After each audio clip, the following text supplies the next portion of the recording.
Hi everybody, I'm Bill Sanders and this is Watch Outside, the art and science of watch collection. Today I'm going to be talking about the entry level for Girard-Perregaux. This brand is a very old one. They claim 1791 when, I guess, I don't know, when Girard was first thinking about creating watches. He married a woman's last name was Perregaux, and that's where the name Girard-Perregaux comes from him and his wife. All right, so this brand right now is interesting. Like most brands, they're so separated from their founder that I don't think the founder would recognize them, but they at least they have some kind of tradition to them. Right now, Girard-Perregaux, the ones we're going to look at initially, the ones that they're producing now are all manufactured, all of the movements are manufactured by Girard-Perregaux. And the history of their movement making is very interesting. It's also very checkered. One of my first watches was a Vacheron Constantin overseas, and it was the first overseas they made, and it had a Girard-Perregaux movement. So, and other brands have used Girard-Perregaux movement. So they're considered having a good movement, but they themselves were using other kinds of movements at other times. Now, this is not unusual for watch companies. I think when they hit the whole idea of high horology, people thought, well, heck, why am I paying all this money? And they're not even, they're just getting these inexpensive movements from somewhere else. So let's take a look at this. Now, this is the entry level. And the entry level is really a very interesting one because there seems to be two levels. One level when you go down to the AD and buy one, and another level where you go online looking for them. Okay, so let's get started. All right, the first one we're going to look at is, and these are all new ones, by the way, are Girard-Perregaux 1966 40 millimeter. 40 millimeter is the name of it. They have a 41 millimeter, they have a 42 or 44 millimeter, and then they have a 38, and I think all the way down to a 36 millimeter. But the 40 millimeter, I thought, well, it's sort of in the middle, so we'll use that one as the example for the movements and so forth. Now, the base price for a steel one is $7,500. Okay, that's the list price. Now, if you go to the Girard-Perregaux site and look at the prices, they're all in Swiss francs with the taxes on them.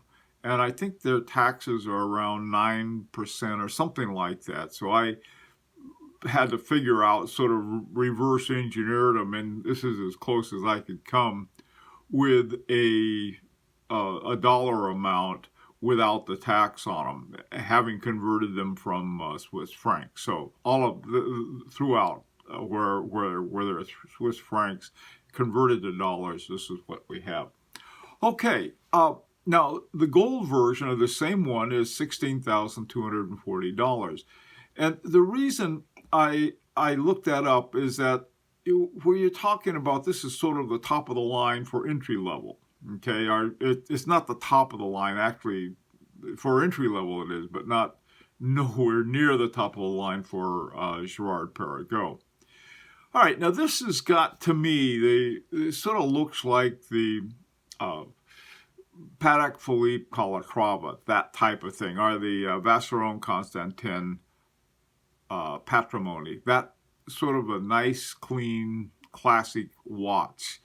And this has got it, I think, just right. So, but the difference in price, you can see now, the only ones that Patek Philippe has in the Calatrava are in gold, and the price for those start at $26,990. All right, $27,000. Compared that to 16, a little over 16.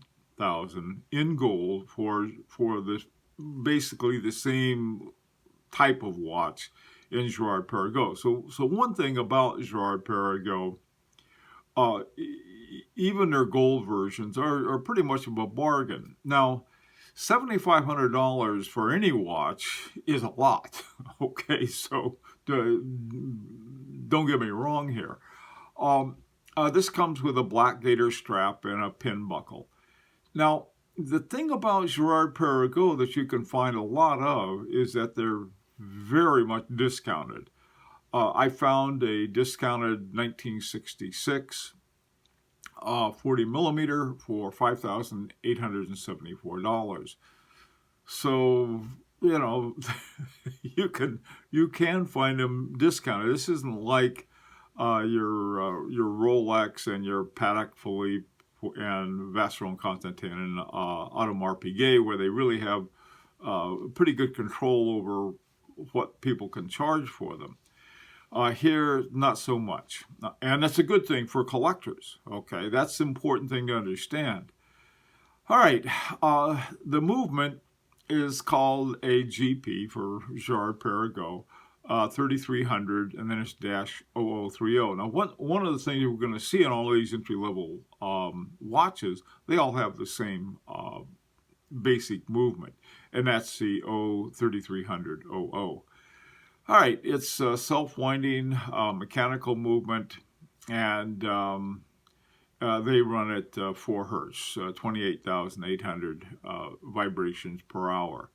Now, one of the things about this, and you see this not only with Girard-Perregaux, but you see it with other brands as well, is that they're using the same movement for a lot of different watches. And one of the results is that oftentimes you have something that looks pretty small in the case, and this one looks like a small movement in a big case. It's something that is done. Now, recently we had a thing on Richemont Group, and Richemont Group owns some big brands like Vacheron Constantin, Elonga, Unsunda, and Jaeger-LeCoultre, Cartier, Piaget. And what they've done, now they've set up a movement-making thing called Val Fleurier. And so not only do you find essentially the same base movements within a watch company, but you find them across them. I think recently we talked about a movement that was originally created by Cartier and then was adopted pretty much as sort of the Richemont kind of basic base movement, and it's used in the new Vacheron Constantin entry-level 56 as well as a Piaget, and of course also in Cartier. So what we're seeing here, where you have a smaller movement in a bigger case, simply means they're using the same movement for a lot of different watches. Okay, now let's take a look. What I wanted to do is, in addition, now this is brand new AD price, and this is what I found with condition 0. And from $7,500 for something with a gaiter band, you can get a steel band one. And this is these two I think are from Joma's shop. For $6,450, you can find the same watch with a steel band. And to me, even more interesting. And again, these are the same watches. They may be like an earlier model or some of the features of this. And I think the one on the right, the Dayton Moon Phase, is. Now, the new ones, maybe not. I mean, not an older model, but the same one, because the list price is $88.50 on that, and this is $67.50. So in other words, what you can do with a little shopping, and it really doesn't, you don't have to break a sweat to find good deals on Girard-Perregaux for entry level. You can find some great savings. Now here, with a moon phase and a hand date, $67.50, it's pretty nice. Or get the same thing that you'd get for $7,500 with a steel band, a steel bracelet, and for $64.50. The one that's advertised by Girard-Perregaux, the 1966 40 millimeter, is with a metal bracelet considerably higher than the $7,500 price list. So you can find good deals on this, entry level, and take a look at those. All right. Okay, now 1966 is a fairly formal kind of, I like to see it as more of an office kind of watch that you can have. You can wear at the office, and without tooting your horn too loud, but on the other hand, it's not some beater. Okay. All right, let's go on. Now, the next one I wanted to look at is that I wanted to take a look at sort of the sports watch. It's got the same base movement, and except it's a bigger watch. And with a bigger watch, you're going to have your movement look smaller. And you can see that the movement looks a little smaller inside of that big case that's there. And the base price for this watch it's called the Stradale, which is it's probably pronounced Stradale, something like that. There's an Italian sports car called the Alfa Romeo 33 Stradale, and I don't know about the pronunciation. Did the best I could. All right. But this is to me, it's a very good looking watch for chronograph. And it's your basic essential sports watch. $7,100 you can go online and find it for that. The list price is $94.26. Okay, like I said, this is one brand where you can find some really good deals. This watch was first produced in 2016, and that becomes interesting because in 2018 now, you have some kind of backlog, not backlog, but sort of ones that have been on the shelf a little longer, and they may be going down for a lower price. Anyway, in my opinion, this is a great looking watch for a chronograph. I like the looks of it. It's got the date at about 4:30. Which something I happen to like. Some people, it drives them nuts. I like them with a little bigger date window. In fact, a much bigger date window. But otherwise, it's a good looking watch. And like I said, you can find there's a $2,000 discount, same watch. Looking around now, there is a little older one called the Scahawk. And I was surprised to find out, and this is a chronograph version, it's 44 millimeters instead of 42. It's a little bigger. And the Girard-Perregaux Scahawk is the one they used to make. They don't make them anymore. And you can find, if you like a larger size, you can find those online. Now, this particular one, new or in condition 0, was listed for $8,500. All right, give you an idea of what they look like, and this is depending on taste. But I think you can find a lot better deals on this watch. You can, in the used condition or pre-owned condition, you can find some great deals. Now, another thing that I wanted to talk about, this is sort of another with the chronographs. For a while, they had a great looking watch, and it came in a lot of different colors and color combinations. And here are a few. It's called the Ferrari chronograph. And I guess it was some kind of deal that Girard-Perregaux had with Ferrari, and so they had a Ferrari model with it. Now, here's the difference. The movement is the Girard-Perregaux 2280, which is made up of, or has a base of, an ETA 2892-A2, and it has the Debois 2021 chronograph module on it. Now these in condition 0 go for around $4,500. You can find them for probably better deals than that, and again on the used market. But know that they are an ETA based, and knowing that, it gives you some kind of power if you like that, because you say, wait a minute, I'm going to pay that. It's got an ETA in it. They can call it 2280, Girard-Perregaux 2280. They can call it, pumpkin pie. It doesn't matter. It's an ETA. Again, they have the date at 4:30, and the 3 different subdials for typical of a chronograph. Okay, so this is another option, and they don't make these anymore, and I think that's why the new one, they wanted to give it a car sounding name, but they don't make much of a deal about that. All right, let's go on. Now this is the third one I wanted to take a look at as an entry level. Now they have, like I said, there are more expensive models that they have, or lines of models that they have, but this is entry level. And this is called the Girard-Perregaux Vintage 1945. And the Girard-Perregaux Vintage 45, the list price is $10,567. Again, it's got that same movement. It's a round movement. It's in a rectangular shape case.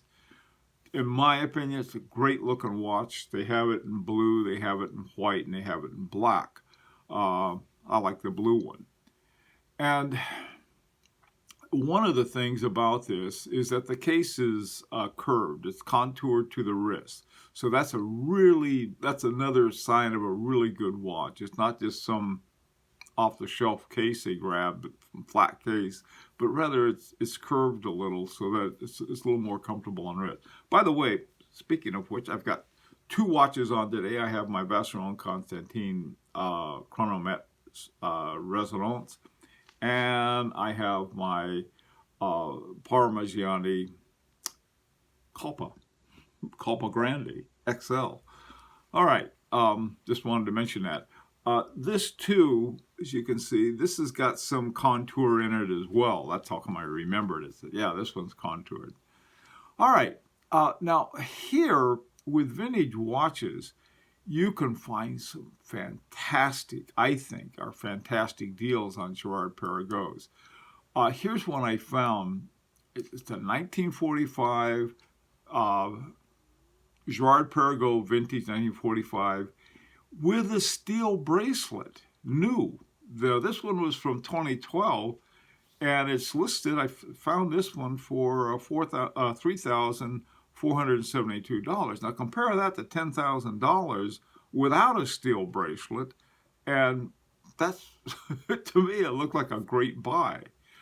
Another one I found that I thought was really fantastic was the Girard-Perregaux Vintage 94. Now, Vintage 94 and Vintage 1945 are very different.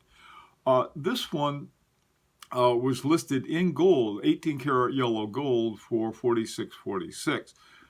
Now, the movement, though, is not in-house, as it was in the other ones that we were looking at, but rather this is a Pazu 7001, which is a really thin movement.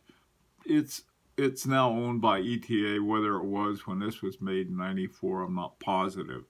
It doesn't matter, pretty much the same one. Now, they talk about it as a modified 7001, so that means it would be modified by Girard-Perregaux, but they needed a nice thin movement, and the Pazu 7001 is exactly that. But man, for a solid gold watch, I thought that was a heck of a deal, and I really liked the looks of this watch. So anyhow, that I thought was it was very interesting. There were 2 of them of this particular watch. There were 2 up there for sale on Chrono 24. One of them apparently has already been sold because it said reserved on it. And so anyway, but I thought if this is the second one, it hasn't been sold already. And it's new. This is it's a new watch. So anyhow, well, the thing about Girard-Perregaux, and there's some other models that they have that they don't make anymore. And if you hunt around for them, you can find some even better buys. And on the pre-owned market, great buys of this particular watch. My own experience with Girard-Perregaux was my Vacheron Content 10 overseas. Apparently, though, it was highly modified by Vacheron Content 10. Whether that is a fair test of Girard-Perregaux or not, I don't know.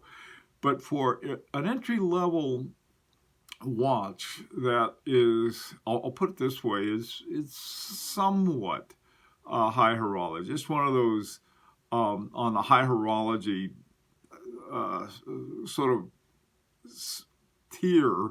Is sort of more toward the bottom of the tier, but it's on that tier.